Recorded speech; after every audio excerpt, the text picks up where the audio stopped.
Sama-sama. Kenapa kepiting jadi halal? Besar, tapi lebih bernilai yang ini. Ini juga mufti model baru. Mungkin muftinya menghalalkan itu. Iya makanya itu. Kan jadi kayak tadi ayam jago tadi orangnya tak tanya akhirnya. Andekan yang kecelakaan itu ayam kecil. Kamu tanya saya enggak? Ya enggak, terus langsung tak buang. Kan langsung dibuang. Berhubung ayam besar. Eman kan. Tapi nurani aja sebetulnya protes.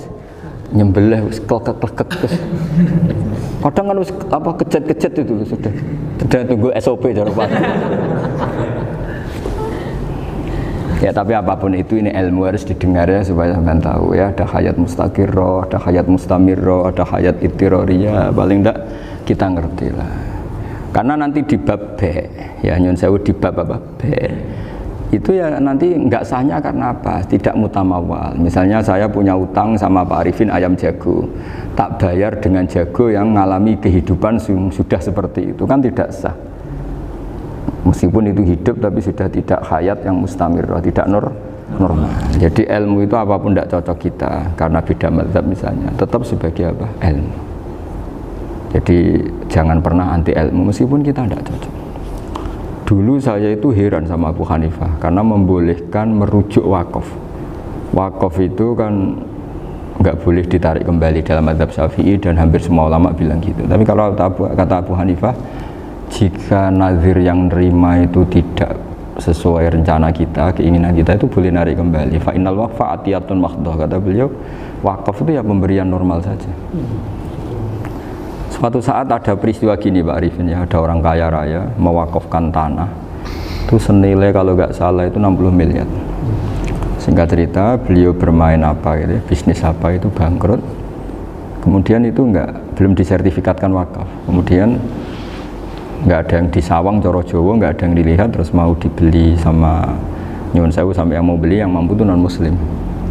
Singkat cerita ada orang kaya muslim yang mau beli itu tapi ada problem karena itu wakaf. Tapi kalau nggak dibeli itu malah dibeli non muslim.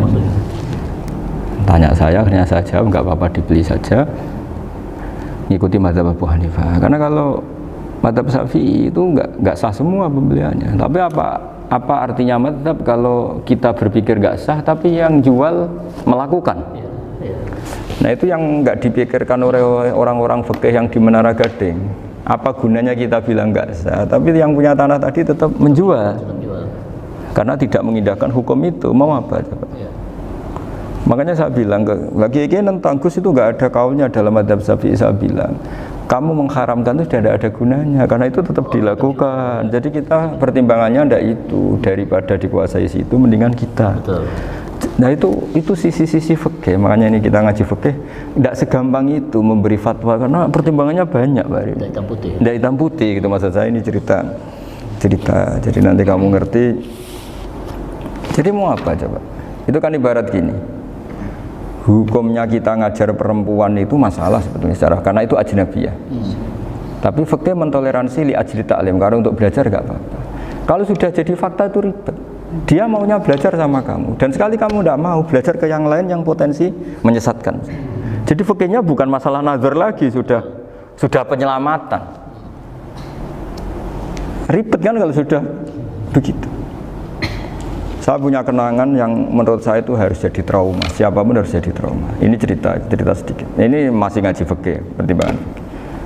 Ada orang itu sangat khusyuk, Pak Arifin. Sangat khusyuknya di rumahnya Pak Wafa itu nggak ada TV, nggak ada motor, nggak ada apa saja. Ketika anaknya berkembang agak dewasa, itu pertama naik motor, itu ya utang jasa sama kawan-kawannya. Pertama dia ngelihat nikmati TV ya dari kawan-kawannya. Corong Jawa, mbek tanggane lah. Padahal orang tuanya ini protektif justru karena banyak tangganya sing ndak pati Islami lah. Ya mereka orang Islam tapi ya nggak sholat, nggak apa. Singkat cerita orang tuanya ini datang ke rumah sana nangis, Pak. Nangis, Gus, sekarang saya ikrar bahwa mazhab abah jenengan Kiai Nur Salim, bapak saya itu mazhab jenengan itu lebih hebat timbang mazhab kula. Nangis deh. Dulu saya itu agak menyalahkan Kiai Nur Salim jenengan karena longgar di rumah ada TV, ada motor. Terus dia cerita. Nah karena anaknya ini pertama bisa naik motor, untuk anak ABG ini kan jasa yang luar biasa. karena dia butuh sekali bisa naik motor dipinjemin. Akhirnya walhasil anaknya ini nyon sewu merantau ke Jakarta kemana, akhirnya lam yusolli wa lam yasum, padahal anaknya ya kiai kampung. Terus tak ceritain, terus akhirnya dia tanya, kenapa sih Gus jenengan sama abah kok longgar gitu sama anak? Terus tak ceritani gini Pak Arifin, menurut ilmu al-insan abdul ihsan, manusia itu budaknya kebaikan. Karena utang jasanya sama anak ini, ya dia akan ainut anak ini. Sementara kenangannya mbek jenengan mbok amui. Enggak boleh. Dia baru ngakui, ya Gus saya itu nyun sewu hanya khusyuk tapi kurang ilmu. Tadi dia hanya berdasar khusyuk. Bocah kok main delok TV, kan pikirannya hanya gitu. Ini cerita ilmu, saya bukan menjustifikasi manapun, ini kan cerita ilmu Pak Arifin ya. Jadi semuanya itu ada hitung-hitungannya. Coba kalau kita terlalu stakung be anak pertama naik motor jasanya orang nggak sholat ya, pertama roh TV jasanya orang nggak sholat. Coba terikatnya anak ini sama kita apa sama orang itu? Sama orang itu. Bayangkan kalau umur ABG, kalau umur sak pari pun Pak Wafa ini nafsu astagfirullah kan. Gue cocok tua nome orang. Gaya tok, bareng tua udah khusus gue gaya tok. Aslinya namanya bodoh. Ya saya sama semua. Cuma saya kan lebih jujur dari biasa. Jadi orang itu harus ngitung gitu. Itu kenapa Mbah Mun tuh kiai alim alama. Setahu saya dalamnya ada TV. Putra-putra ini lihat TV. Meskipun kita tidak mungkiri negatifnya TV, kita nggak mungkiri Pak Arifin ya. Tapi tadi ketika anak-anak ABG itu pertama lihat TV jasanya Tonggoni. Kalau kebetulan tanggane wong soleh nggak masalah ya. Kalau enggak, itu nangis ke rumah saya itu ya. Nyesel dia. Tapi saya bilang gini, ini jenengan tiang soleh, mesti anak jenengan suatu saat kembali. Coba pola jenengan harus rubah. Ini hebatnya Nabi. Ketika Sayyidah Aisyah masih kecil, minta diperlihatkan Li'bul Habasyah. Itu ya diturutin kan masyhur itu. Kayak apa Nabi? Karena kalau nggak diturutin, pasti Sayyidah Aisyah akan ngidolakan mainan yang lain yang di luaran sana malah. Itu karena Nabi punya kearifan tadi. Jadi ini kan ilmu, lagi-lagi ilmu. Jadi yang semua itu harus dibaca dengan ilmu. Makanya kata Nabi, ad-dunya mal'unatun mal'unun fiha illa dzikrawah wa ma'alahu aw aliman aw muta'alliman. Karena dunia ini hanya bisa dibaca dengan ilmu. Yang diridai Allah maksud saya hanya bisa. Lalu saya itu banyak kenal menteri, kenal pejabat. Tapi saya tidak pernah melihat itu sebagai pejabat. Melihatnya itu orang yang ingin belajar agama. Karena sekali salah melihat, yang hidup itu tamaknya Pak Arifin. Yang hidup kan tamaknya. Saya kenal orang kaya kok melihat kayanya, yang hidup itu tamaknya, ingin dapat ini, dapat. Tapi kalau melihat itu sebagai hamba Allah yang ingin belajar, insya Allah kita selamat dari tamak. Meskipun kita ya manusia tidak sempurna. Setidaknya ketika dia lomo atau tidak lomo, nyalami template apa tidak ngefek, karena kita melihat ini mau belajar. Tapi kalau kamu didorong tamak, katanya orang kaya ternyata nggak tahu haknya kiai, ribet kan? Ribet. Ya kalau kamu punya santri cantik ya lihat itu sebagai santri kamu. Jangan melihat ini mau nggak sama saya, kalau enggak ya wah ya ribet kalau gitu. Ini anak-anak muda harus dilatih ikhlas, bahaya ini santri-santri sampean kalau nggak dilatih ikhlas ini bahaya. Karena ini belum punya penggemar pejabat, paling ya anak-anak yang ya tadi ABG. Jadi lah Sarah kembali lagi Sarah itu membicarakan itu detail. Jadi ya makanya kenapa orang mati yang lahir langsung meninggal itu nggak wajib disolati. Alasannya di fikih ya lucu. Karena dikatakan sholat mayit, di mana-mana mayit itu sabakohu hayatun.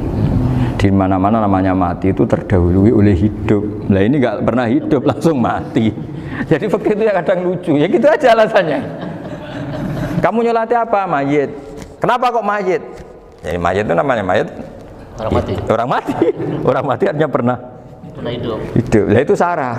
Jadi ketika matan hanya cerita wasiktu alladzi lam yastahila, enggak pernah nangis, lam yusalla alaih. Sarah bilang mergo ora tau urip. Kalau enggak pernah hidup berarti enggak bisa dikatakan mati. Kayak sampean miskin itu kan enggak bisa dikatakan bangkrut. ya miskin aja gitu loh. Kan gitu ya. Karena nggak pernah kaya. Kayak Mas Nafis nggak bisa dikatakan, oh itu Qurannya lupa gimana, nggak pernah hafal. Jadi yang dikatakan lupa itu pernah hafal. Enggak lupa enggak apa Gus, Qurannya lupa, gaya enggak pernah hafal kok bilang apa? Lupa gitu. Enggak boleh Pak Wafa bilang, saya ini bangkrut apa? Enggak pernah kaya kok bangkrut. Jadi semua itu ada aturannya itu. Nah itu sarah, lagi-lagi sarah. Jadi bahkan banyak yang syarhun ala syarhin. Jadi kayak kitab takrib itu disarai Fathul Qorib. Jadi Fathul Qorib itu sudah sarah. Disarai lagi Bajuri. Nah, itu termasuk cerita itu ya, cerita-cerita.